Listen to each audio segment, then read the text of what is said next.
একটা বিক্রি। হ্যাঁ, অবশ্যই আজকের এই কারণে আজকের ম্যাচটা খুবই ইম্পর্টেন্ট ছিল আমাদের, বিকজ তিনটা team is actually fighting for top two. Normally এই স্টেজে অলরেডি টপ টু ডিসাইড হয়ে যায়, বাট আজকের খেলার রেজাল্টের কারণে, প্রথম খেলার রেজাল্টের কারণে ওয়াজন্ট শিওর যে আসলে টপ টুতে এখনও কে যাবে। সো এই জন্য আজকের ম্যাচটা আমাদের জন্য খুব ইম্পর্টেন্ট ছিল, and that is one of the reason যে আমরা কোনো চেঞ্জেসও করি নাই। We wanted to play the best possible team. 73 run করেছে মাত্র, সেটা মানে ওদের মানে ব্যাটিং এর ব্যর্থতা বেশি দায় নাকি আপনাদের বোলারদের কিন্তু? আমার কাছে মনে হয় বলাররা ভালো বল করেছে। যতটুক মেসেজ আমি হাফ টাইমে পেয়েছি যে অ্যাকচুয়ালি বলও তেমন স্পিন করে নাই, উইকেট ওয়াজ অ্যাকচুয়ালি গুড। আপনি যদি লিটনের দুইটা শট দেখেন, ওটা একটা ইন্ডিকেট করে যে wicket was actually not that bad. হ্যাঁ, প্রবলি সিলেটে যে ধরনের উইকেট ছিল ওই লেভেলের না, বাট ইটস নট ব্যাড যে ধরেন 70 রানে অল আউট হয়ে যাবে। I thought we got lucky in few wickets and then we bowled well. So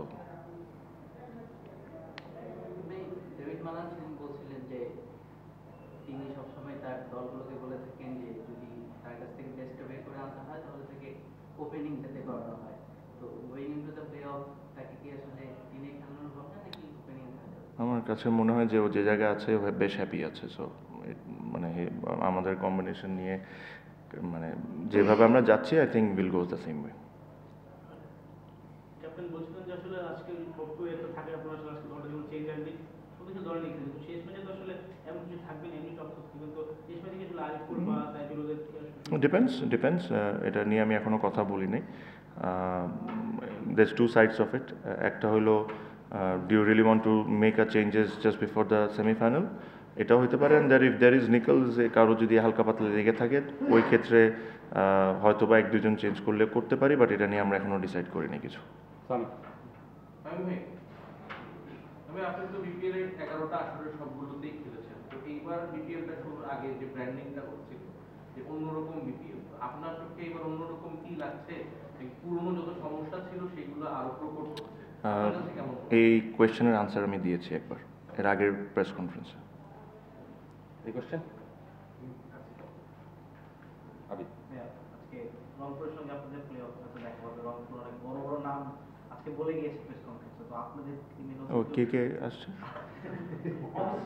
Tim David Warner. আচ্ছা, মানে এটা কি অফিসিয়ালি বলেছে? মানে কন্ট্রাক্ট করে আচ্ছা।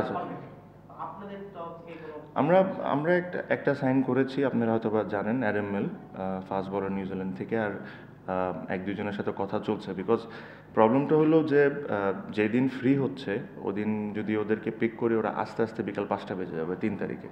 সো ওই দিক থেকে একটু চ্যালেঞ্জ ফেস করতেছি আমরা, বাট দ্যাটস ফাইন। বাট আমি ব্যক্তিগতভাবে I am not in a favour of changing the whole set up. মানে আই থট মানে আমার টিমটা ইজ ডুইং ওয়েল, যারাই খেলছে কন্ট্রিবিউট করছে। যে জায়গায় আমার কাছে মনে হয় যে আমাদের একটু স্ট্রেংথ করার দরকার, আমরা তাই করব। সো আই ডোন্ট থিঙ্ক আমাদের টিমে আপনি খুব ম্যাসিভ কোনো কিছু চেঞ্জ দেখবেন। তাহলে আপনি টুর্নামেন্টের শুরুর আগের দিন বলেছিলেন যে অন্যরকম কিছু আপনার চোখে পড়ে নাই, অন্যরকম একটা কিছু চোখে পড়ে নাই। এখন যেটা হলো যে মানে 2012-13 বিপিএল এ যেসব সমস্যা ছিল, যেমন আপনারও টাকা ভালো ছিল, চিরাং কিংসের তখনকার টিম এসে তারা এসেছে, তো পেমেন্ট ইস্যুটা প্রচুর আলোচনা হচ্ছে, পেমেন্ট ইস্যুটা আবার ফিরে এসেছিল। এই পর্যায়ে এসে 2025 সালে এসে বিপিএল এর পেমেন্ট ইস্যু, এটা আপনি কিভাবে দেখছেন? দেখেন, ওই আমিও দেখেছি যে ওই 2012-র ইস্যুটা বারে বারে আনা হচ্ছে, বাট এটা অ্যাকচুয়ালি 2013-তে যখন ক্রিকেট বোর্ড যারা এসেছিলেন, ওই জিনিসটা ক্রিকেট বোর্ড আমাকে একটা পেমেন্ট দিয়েছিলেন। ওটা হয়তো বা ওই অ্যামাউন্টটা ছিল না, তার চেয়ে অনেক কম ছিল, but that issue got solved. আর পেমেন্ট নিয়ে দেখেন, আমি চাই যে বিপিএল অনেক ভালো করুক, বিপিএলের নাম অনেক হোক। একটা সময় আমরা আসলে অনেক ফার্স্ট আগাচ্ছিলাম, বাট এইসব দিক থেকে cricket board has to be very careful. It's not about যে মিড টুর্নামেন্টে কী হচ্ছে না হচ্ছে। When your picking franchises, you have to be extremely careful যে আপনি কাকে দল দিচ্ছেন, কাকে দল দিচ্ছেন না। সো এরকম পেমেন্ট ইস্যুটা না আসে, because end of the day ধরেন একটা দল যদি পেমেন্ট করতে পারলো না, আর প্লেয়ারকে যদি বলা হয় যে লেটস সে 50%, এটা কিন্তু পাস্টে হয়েছে, আমি যেটা বলছি যে 50% পেন্ডিং ছিল, তারপরে একটা নেগোসিয়েশন হয়ে প্লেয়াররা 25% নিয়ে খুশি হয়ে চলে যায়। বাট দোষ তো এখানে প্লেয়ারদের না, প্লেয়াররা তো 16টা ম্যাচ খেলে ভালো খেলে। যদি ফল্টে থাকে তাহলে ফ্র্যাঞ্চাইজ ফল্টে থাকবে আর বিসিবি ফল্টে থাকবে। তো এই নেগোসিয়েশনটা কী কারণে বিসিবি প্লেয়ারদের সাথে করে, ওদের যেই পেন্ডিং থাকবে পুরো পেন্ডিংয়ের টাকাটা দিতে হবে, because they have worked hard, they've spent a lot of hours in the ground. So I hope যে এখনো যেহেতু শেষ হয়ে যায় না, I'm sure they're trying to solve it. I hope যে জিনিসটা না হয়, because it is not only আমাদের বিপিএল টুর্নামেন্টটাকে ছোট করে, বাট আমাদের দেশের ব্যাপারে একটা বাজে মেসেজ চায়, because there are a lot of overseas cricketers who wants to come, but এইসব হইলে তখন একটা প্রবলেম হয়ে যায়. So the main thing is when you're choosing the franchise, you make sure that you choose the right person. That is the most important thing. আপনার সঙ্গে প্রচুর foreign প্লেয়ারদের কথাবার্তা হয়, এবার যখন আপনি ডিল করছেন, স্টিল ডিল করছেন নিশ্চয়ই, তখন এই ব্যাপারটা নিয়ে কতটা আলোচনা হয়েছে? আমি অ্যাডভান্টেজ পেয়ে যাই এই কারণে, বিকজ সত্যি কথা আমি বলবো যে because Fortune Barishal in last 4-5 years has been good payment wise. Till now they have been very good, regularly payment করছে. সো ওদেরও একটা বিশ্বাস হয়ে যায় যে বিকজ অন্য টিমরা যারা খেলে এই টিমে ওরাও যায় হয়তো বা কথাবার্তা বলে, সো ওই দিক থেকে একটু অ্যাডভান্টেজ আমরা পাই যে ওরাও এই টিমে খেলতে চায়. এগেইন আমার কাছে মনে হয় এই টুর্নামেন্টের গ্রো করার অনেক বড় অপরচুনিটি.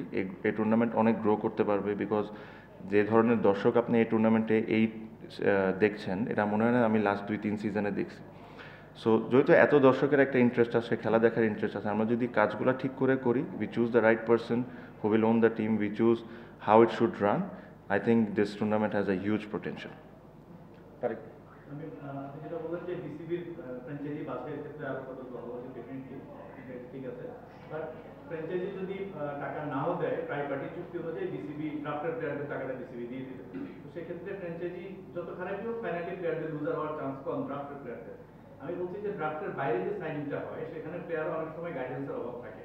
আপনি জানেন যে আমাদের ওই লেভেলের প্লেয়ারদের কোনো এজেন্ট থাকে না, কিছুটা নিজেরা কথা বলে. ওই পেমেন্টটাও কিন্তু অনেক সময় হয় এবং ওরা কিন্তু বেশি লুজার হয়, ওদের ওই বিসিবিও লড়ে. সেক্ষেত্রে একজন সিনিয়র প্লেয়ার হিসেবে আপনার অ্যাডভাইস তাদের জন্য কি থাকে? আমার কাছে মনে হয় যে what ever the amount outside of draft কেউ যদি সাইন করে, লেটস সে আমি একজন ডাইরেক্ট সাইন্ড প্লেয়ার, এটারও যদি একটা কন্ট্রাক্ট থাকে, যে কন্ট্রাক্টটা আমি একটা নিজের কাছে রাখবো, একটা বিসিবিকে দিব, একটা ফ্র্যাঞ্চাইজির কাছে থাকবে. So at least BCB is aware that how much I am being paid. এই জিনিসটা যদি করা হয়, তাহলে আমার কাছে মনে হয় ইস্যুসগুলো হবে না. আমি যেটা বললাম তার একবে যে আসলে এই টুর্নামেন্টের huge potential, we just not doing the right things. শাহাদ, তো এই টুর্নামেন্টের বিষয়ে যেহেতু কথা হচ্ছে, বিপিএলতে এমন একটা টাইম হচ্ছে যেখানে আরো 3টা ফ্র্যাঞ্চাইজ টুর্নামেন্ট হচ্ছে, তো যার কারণে হয়তো ফরেন প্লেয়ারদের পুলটা একটু কমে আসছে. আপনার কি মনে হয় যে লাইক বিগ ব্যাশ, যেখানে তারা 2টা ফরেন প্লেয়ারের কোটা রেখেছে, এরকম কিছু করলে ভালো হয়? ওর মেবি বিপিএলটা যদি অন্য কোনো সময় করা হয়, যেখানে কম ফ্র্যাঞ্চাইজ টুর্নামেন্ট হচ্ছে, সেটা বেটার? আমার কাছে মনে হয় যে বিপিএলের একটা প্রথমে যেটা, if I am not wrong, প্রথমে যেটা শিডিউল ছিল, ইট ওয়াজ অক্টোবর নভেম্বরের দিকে, if I am not wrong. I thought that was a better time to do it, because আপনি যদি চিন্তা করে দেখেন অক্টোবর নভেম্বরের দিকে you won't clash with SA T20, you won't clash with IL T20.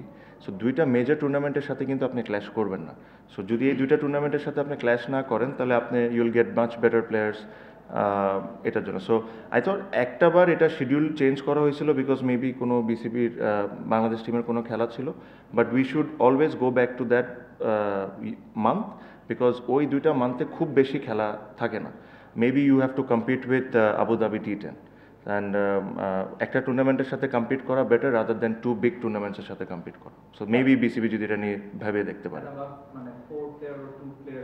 No, I think 4 is decent. 4 is good.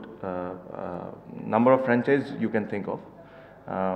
আমরা চিন্তা করি, yes, আর লট অফ, আপনি যদি দেখেন পিএসএল যখন স্টার্ট হয়েছে, আমাদের দেশের থেকে অনেক বেশি ক্রিকেটার কিন্তু পাকিস্তানে, বাট পিএসএল যখন স্টার্ট হয়েছে ওটা কিন্তু 5টা ফ্র্যাঞ্চাইজ নিয়ে শুরু করেছে. That's why the cricket quality was really good.